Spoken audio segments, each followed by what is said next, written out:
इसका पोपा आती ही, जो दिल्ली की सत्ता के गलियारों से लेकर बॉलीवुड की चकाचौंध भरी दुनिया तक फैली हुई है।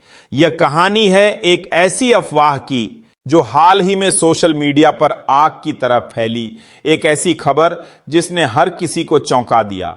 क्या वाकई में देश के सबसे शक्तिशाली नेता नरेंद्र मोदी और बॉलीवुड की बेबाक क्वीन कंगना रनौत के बीच कोई गुप्त रिश्ता था? और इस रहस्य को उजागर करने का दावा करने वाले हैं बीजेपी के बागी नेता सुब्रमण्यम स्वामी।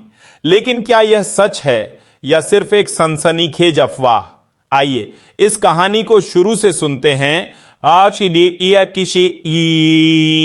एक ऐसी कहानी जो आपको सोचने पर मजबूर कर देगी। बात उस रात की है जब दिल्ली की सड़कें बारिश से भीगी हुई थीं।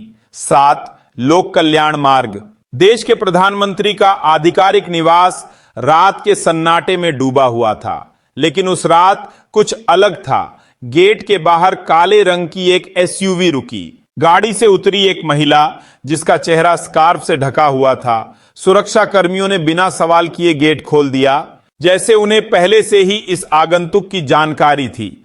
वह महिला थी कंगना रनौत, बॉलीवुड की वह अभिनेत्री जिसकी बेबाकी और बिंदास अंदाज ने लाखों दिलों को जीता था। लेकिन उस रात वह किसी फिल्मी सीन में नहीं थी। वह यहां थी एक ऐसी मुलाकात के लिए जिसके बारे में कोई नहीं जानता था, या शायद कोई जानता था। सुब्रमण्यम स्वामी एक ऐसे राजनेता जो हमेशा से अपनी बयानबाजी और रहस्यमयी दावों के लिए जाने जाते थे। उनके पास हमेशा कुछ न कुछ ऐसा होता था जो सुर्खियां बटोर ले।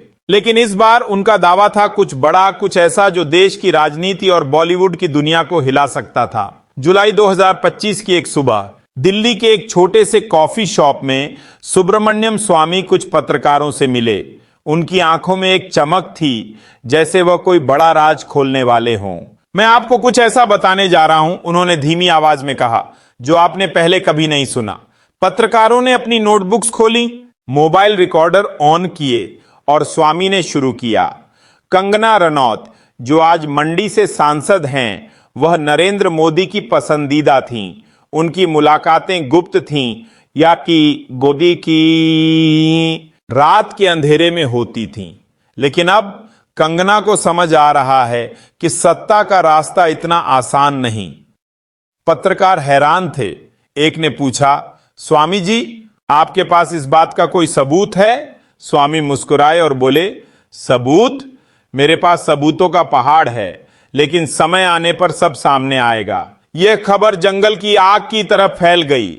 सोशल मीडिया पर नार मोदी कंगना सीक्रेट ट्रेंड करने लगा। लोग तरह तरह की बातें करने लगे।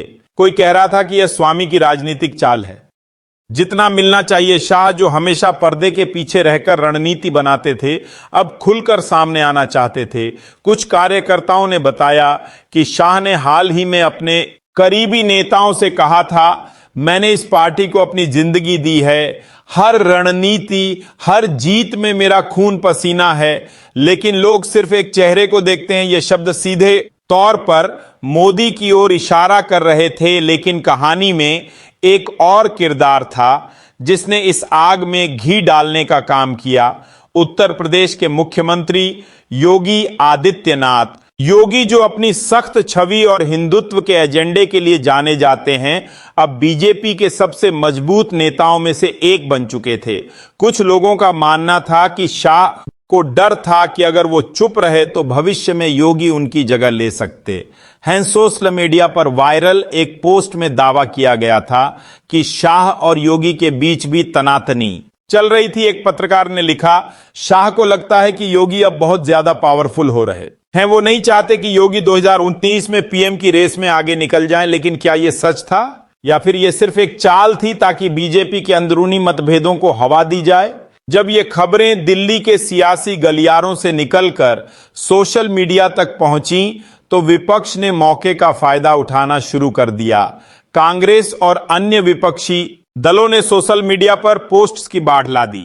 एक विपक्षी नेता ने लिखा, बीजेपी का अंत शुरू हो चुका है। जब घर में ही आग लगी हो तो बाहर की लड़ाई कैसे जीतेंगे? लेकिन सवाल यह था क्या ये खबरें विपक्ष की बनाई हुई थीं? क्या ये सब एक सुनियोजित साजिश थी ताकि बीजेपी की एकता को तोड़ा जाए? कुछ जानकारों का मानना था कि ये खबरें बीजेपी के अंदर से ही लीक की गई थीं। शायद कोई ऐसा नेता था जो शाह और मोदी दोनों को कमजोर करना चाहता था, लेकिन कौन था वो? क्या ये योगी थे या फिर कोई और जो अभी तक पर्दे के पीछे छिपा था? 2005 की शुरुआत में जब ये खबरें हवा में तैर रही थीं, बीजेपी मुख्यालय में एक गुप्त बैठक हुई। इस बैठक में सिर्फ चुनिंदा नेता शामिल थे। सूत्रों के मुताबिक अमित शाह ने इस बैठक में कुछ ऐसा कहा जिसने सभी को चौंका दिया। उन्होंने कहा, पार्टी को अब नई ऊर्जा चाहिए, हमें युवा नेताओं को मौका देना होगा। ये शब्द सुनने में तो सामान्य लगते हैं, लेकिन पार्टी के कुछ नेताओं को लगा कि ये सीधे तौर पर मोदी के नेतृत्व पर सवाल उठा रहे थे। मोदी जो हमेशा अपनी शांत और मजबूत छवि के लिए जाने जाते हैं, इस बार चुप नहीं रहे। एक रैली में उन्होंने अप्रत्यक्ष रूप से कहा, कुछ लोग सत्ता के लिए बेचैन हैं, लेकिन देश की सेवा करने वालों को कभी जल्दबाजी नहीं करनी चाहिए। यह बयान सीधे शाह की ओर इशारा कर रहा था। दिल्ली के सियासी हलकों में यह खबर आग की तरह फैल गई। लोग कहने लगे, लो अब तो पक्का है, मोदी और शाह में ठन चुकी है। लेकिन कहानी में एक और ट्विस्ट था। योगी आदित्यनाथ, जो अब तक चुपचाप अपनी सरकार चला रहे थे, अचानक सुर्खियों में आ गए। उत्तर प्रदेश में उनकी नीतियों की वजह से बीजेपी का वोट बैंक और मजबूत हो रहा था। कुछ लोग कहते हैं कि शाह को डर था कि अगर वो अब चुप रहे तो योगी 2019 में पीएम की रेस में उनसे आगे निकल जाएंगे। एक सोशल मीडिया पोस्ट में एक पत्रकार ने दावा किया, शाह ने योगी को साफ कह दिया, है कि वो अपनी सीमा में रहें। लेकिन योगी ने जवाब दिया, मैं जनता का सेवक हूं, किसी का गुलाम नहीं। ये पोस्ट इतनी वायरल हुई कि पूरे देश में लोग इस बात पर बहस करने लगे, क्या योगी अब बीजेपी के नए चेहरे बनने जा रहे थे? और अगर हां, तो क्या शाह और मोदी दोनों उनके सामने कमजोर पड़ जाएंगे? जब ये खबरें दिल्ली से निकलकर पूरे देश में फैली, तो विपक्ष ने इसे अपने हथियार के तौर पर इस्तेमाल करना शुरू कर दिया। कांग्रेस के एक बड़े नेता ने एक प्रेस कॉन्फ्रेंस में कहा, बीजेपी अब टूट रही है, उनके दो सबसे बड़े नेता आपस में लड़ रहे हैं। ये वक्त है कि देश की जनता एक नया विकल्प चुने। लेकिन सवाल यह था, क्या ये खबरें वाकई में सच थीं या फिर ये विपक्ष की चाल थी ताकि बीजेपी की एकता को तोड़ा जाए? कुछ जानकारों का मानना था कि ये खबरें बीजेपी के अंदर से ही लीक की गई थीं। शायद कोई ऐसा नेता था जो शाह और मोदी दोनों को कमजोर करना चाहता था, लेकिन कौन था वो?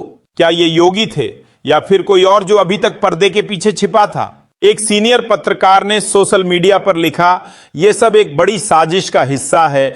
बीजेपी के अंदर कोई तीसरा खेमा उभर रहा है जो दोनों दिग्गजों को हटाकर सत्ता हथियाना चाहता है। लेकिन इस सियासी ड्रामे का असर सिर्फ दिल्ली तक सीमित नहीं था।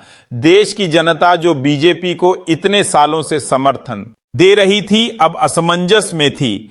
गलियों में, चाय की दुकानों पर और सोशल मीडिया पर लोग एक ही सवाल पूछ रहे थे, क्या बीजेपी अब टूट जाएगी? कुछ लोग कह रहे थे, मोदी जी और शाह साहब ने मिलकर देश को इतनी ऊंचाइयों पर पहुंचाया है, वो आपस में कैसे लड़ सकते हैं? लेकिन कुछ लोग ये भी कह रहे थे, सत्ता का लालच किसी को नहीं छोड़ता, शायद शाह साहब को अब पीएम की कुर्सी चाहिए। लेकिन दोस्तों, कहानी अभी खत्म नहीं हुई है। एक दिन अचानक खबर आई कि मोदी और शाह ने एक संयुक्त प्रेस कॉन्फ्रेंस बुलाई है। पूरे देश की नजरें इस प्रेस कॉन्फ्रेंस पर टिकी थीं। क्या वो अपनी लड़ाई को खुलकर स्वीकार करेंगे या फिर यह सब एक नाटक था? जब दोनों नेता मंच पर आए तो माहौल में एक अजीब सी शांति थी। मोदी ने मुस्कुराते हुए कहा, हमारी पार्टी एक परिवार है और परिवार में छोटी मोटी बातें होती रहती हैं, लेकिन हमारा लक्ष्य एक है, भारत को विश्व गुरु बनाना। शाह ने भी हंसते हुए कहा, मैं और नरेंद्र भाई हमेशा एक साथ हैं। ये अफवाहें हमारे दुश्मनों की चाल हैं। लेकिन क्या ये सच था या फिर ये सिर्फ जनता को शांत करने की एक चाल थी? कुछ लोग कहते हैं कि ये प्रेस कॉन्फ्रेंस सिर्फ एक दिखावा थी ताकि बीजेपी की एकता की छवि बरकरार रहे। लेकिन सच्चाई क्या थी, ये तो वक्त ही बताएगा दोस्तों। ये थी सत्ता के इस खेल की कहानी, एक ऐसी कहानी जिसमें विश्वास और विश्वासघात, सत्ता और साजिश सब कुछ शामिल था। क्या मोदी और शाह वाकई में एक दूसरे के खिलाफ हैं? क्या बीजेपी का सुनहरा युग खत्म होने वाला है या फिर ये सब एक बड़ी साजिश का हिस्सा है जिसका पर्दाफाश अभी बाकी है? वीडियो कैसा लगा कमेंट में जरूर बताएं।